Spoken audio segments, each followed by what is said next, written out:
friends. We are in Thursday study. I hate to see this week come to an end or come close to the end here. Thursday study is Hold Such Men in Esteem. My name is Dwain Esmond, and I am overjoyed again just to be with you in this study this week, shining as lights, right? Shining as lights in the night. All right, let's look at our lesson today. Philippians chapter 2, verses 25 to 30. Those are our verses, and they describe another powerful worker, compatriot in the work of God, a man by the name of Epaphroditus. Epaphroditus is a fellow minister of the gospel with Paul. He's a fellow worker. In fact, Paul calls him a soldier in the faith. He calls him a fellow worker, suggests that he is active in ministry, that he is bearing burdens with the apostle, and that Epaphroditus has something else that he does. He's a person who looks out for the needs of the apostle Paul. He had been sent by the Philippian church to minister to Paul in prison, dank, dark stone cell in Rome. They're not giving you bedding and clothing and all of that.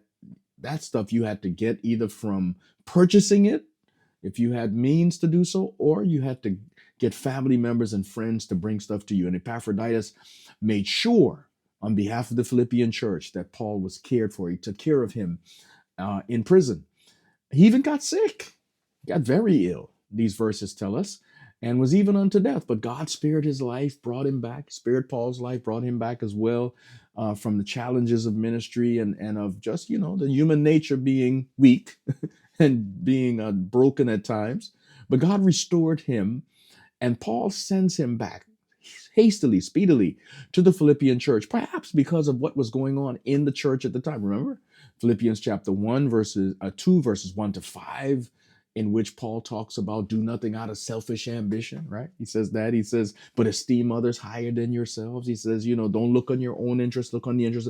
It suggests the prescription suggests that there's a disease, that there's a problem in the church that has to do with high-minded people, that have to do with people putting themselves first, that's causing dissension and disunity, the very thing that is needed for the church to be effective in the world.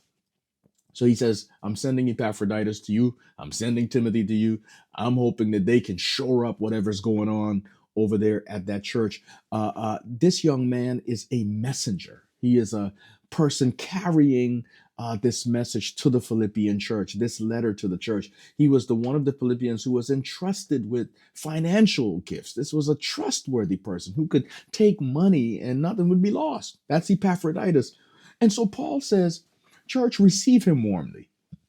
This is a good man. Receive him warmly, highly esteem him. The original language there, that word highly esteem him or honor him is only used a few times in the New Testament. And one of the people it's used for is Jesus. In 1 Peter chapter 2, verses 4 and 6, Jesus, the chief cornerstone, is to be highly esteemed.